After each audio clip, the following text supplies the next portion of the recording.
সকালটা অন্যভাবে শুরু হলেও দিনের শেষটা হয়েছিল কিন্তু খুব সুন্দরভাবে। আর কথাই তো আছে, শেষ ভালো যার সব ভালো তার। তো এই কথাটা কেন বললাম তার জন্য পুরো ভ্লগটা দেখতে থাকো, তাহলে তোমরা জানতে পারবে। তো হ্যালো এভরিওয়ান, আমি সুপর্ণা নিয়ে চলে এলাম আরও একটা সুন্দর ভিডিও। আমার কাছে দিনটা তো খুব স্পেশাল হয়ে উঠলো শেষের দিকে। তো সকালবেলা কাজ করতে করতেই সময়টা কেটে যাচ্ছিলো, কারণ কাজের দিদি আসবে না সেটা কিন্তু গতকাল আমাদেরকে বলেই গিয়েছিলো। যার কারণে কিন্তু আমি আরও সকাল সকাল উঠে পড়েছিলাম, উঠে কিন্তু কাজবাজ করতে শুরু করে দিয়েছিলাম। কারণ ছেলে উঠে পড়লে কিন্তু তাকে নিয়ে আমি এত কাজ করতে পারবো না, কারণ ও একদম আমাকে ছাড়ে না। ঘুমের থেকে ওঠার সময় সেই বসে থাকতে হয়, যার কারণে কিন্তু সকালবেলা ঘুম থেকে উঠেই আমি ফার্স্টে ঘরদোর ঠদ্দর ঝাঁট দিয়ে তারপরে কিন্তু ঘরদোরটাও মুছে নিলাম। আর আজকে ছিল বিপত্তারিণী। তো বিপত্তারিণী আমার শ্বশুরবাড়িতে এই উপোসটা নেই। আসলে আমার দিদি শাশুড়ি মানা করে গিয়েছিলেন কোনো একটা কারণে, আমি ঠিক জানি না কি হয়েছিল, যার কারণে কিন্তু এই উপোসটাই আমাদের বাড়িতে নেই। তো আমরা করি না, কিন্তু প্রত্যেক বছর কিন্তু আমার মাসির শাশুড়ি, যিনি সামনেই আছেন বড় মাসির শাশুড়ি, উনি কিন্তু আমাদের যতজন আছি বাড়ির সদস্য তাদের জন্য একটা করে ডুরি পাঠিয়েই দেন, আর ঠাকুরের প্রসাদও সাথে পাঠিয়ে দেন। তো আজকে মাসির বৌমা মানে আমার যা, তো দিদি এসেছিলো। আমি দিদিকে বললাম তাহলে চলো একসাথে এখানে খাওয়া দাওয়া করে নিই। তারপরে হঠাৎ করে বিকেলবেলা শুনলাম দিদিরা যাচ্ছে আমার মামা শ্বশুর বাড়ি। তো তন্ময়ও বললো যে চলো, অনেক দিন থেকে তো যাওয়া যাওয়া করা হচ্ছে, যাওয়া হয় না, তো আজকে যাই, যেহেতু দাদারা গেছে সবাই মিলে একসাথে থাকলে তো একটু বেশিই মজা হবে। তো তার কারণে কিন্তু ওরও জেদ, আজকে মানে আজকেই বেরোবে। তো হঠাৎ করে খুবই তাড়াহুড়োর মধ্যে রেডি হয়ে বেরিয়ে পড়েছিলাম। আর ভীষণ আনন্দও করেছি, আর আনন্দ লাগছিল, কারণ অনেক দিন ধরেই যাবো যাবো করছি। আর মামা মামিমা এত ভালোবাসে, যার কারণে কিন্তু আরোই যেতে ভালো লাগে। দেখো, যেখানে ভালোবাসা থাকবে সেখানে অবশ্যই যেতে ইচ্ছা করবে। ভালোবাসা ছাড়া কোনো জায়গায় মূল্যহীন। তো সে এতটাই ভালোবাসে, যার কারণে মনে হয় যে না, বারবার ছুটে যাই। তো অনেক দিন আগেই গিয়েছিলাম, অনেক দিন না, অনেক বছর আগে আমার শ্বশুরমশাই যখন মারা যায় তখন গিয়েছিলাম। তো গঙ্গার নিচ দিয়ে যে মেট্রোটা হয়েছে তোমরা তো জানো, এর আগে কখনো উঠিনি, কিন্তু মামার বাড়ি যাওয়ার জন্য কিন্তু এই মেট্রোটা এখন খুব সুবিধা।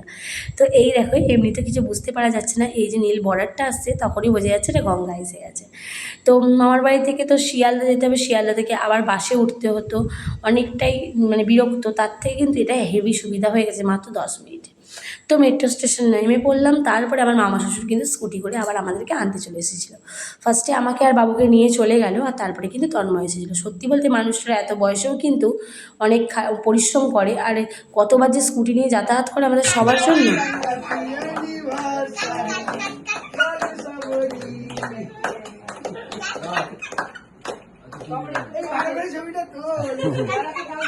তো দেখতেই পেলে অ্যানিভার্সারি সেলিব্রেশন হচ্ছিল। আসলে আমার যেই বড় মাসি শাশুড়ি, তার ছেলের বউ যারা এসেছে বললাম, ওদেরই বিবাহবার্ষিকী ছিল। তো মাইমা সেটা জানাতে মাইমা কিন্তু সেলিব্রেশন করছিল, আর আমরাও গেছিলাম, বেশ মজা হলো। তো আমি, দিদিভাই, আমার ছেলে তিনজনে একটা রুমে শুয়েছিলাম। তো সকালবেলা ঘুম থেকে উঠে পড়লাম, উঠে কিন্তু আমি আমার জায়ের সাথে একটু গল্প করছিলাম। সত্যি বলতে ও আমাকে খুব ভালোবাসে, জানো তো, নিজের বোন বোন করে ডাকে। আমার খুব ভালো লাগে, আর আমি একটু ভালোবাসা পেলে আমার আর কিচ্ছু লাগে না। ও আমাকে কিন্তু সত্যি খুব বোনের মতো ভালোবাসে। তো তারপরে উঠে দেখলাম ভালো বৃষ্টি হচ্ছে, ভীষণ পরিমাণে বৃষ্টি হচ্ছে। তো মামার বাড়িতে হচ্ছে সল্ট লেক বেলেঘাটায়। তো তখন দেখলাম যে মাইমারা ও আমার কেউ গলা পাচ্ছি না, আমরা বললাম ওঠেনি। তো আমি আর আমার যা একটু বসে গল্প করেছিলাম। দিনটা কিন্তু ভীষণ ভালোভাবে কাটছিল। রোজের তো একই রকমভাবে কাটে, জানো তো, বাপের বাড়ির মতো এই ফিলটা কিন্তু মামার বাড়িতে এলে সত্যি হয়। ঠিক মায়ের মতো করে মামিমাও কিন্তু ভীষণ যত্ন করে। আগের দিন আমার শরীরটা অনেক অসুস্থ ছিল, তো রাতে আমি কিছু না খাওয়া দাওয়া না করেই শুয়ে পড়েছিলাম। তার জন্য মামিমা সকালবেলা কী খাওয়াবে আর কী খাওয়াবে না ঠিক করে উঠতে পারছিল না। একবার বলছে এটা খা, সারা রাত কিছু খাসনি, ওটা খা। তো আমি গ্রিন টি খাই বলে সকালবেলা আমাকে গ্রিন টি করে দিয়েছিল। তারপরে কিন্তু একটার পর একটা মানে খাইয়েই যাচ্ছে।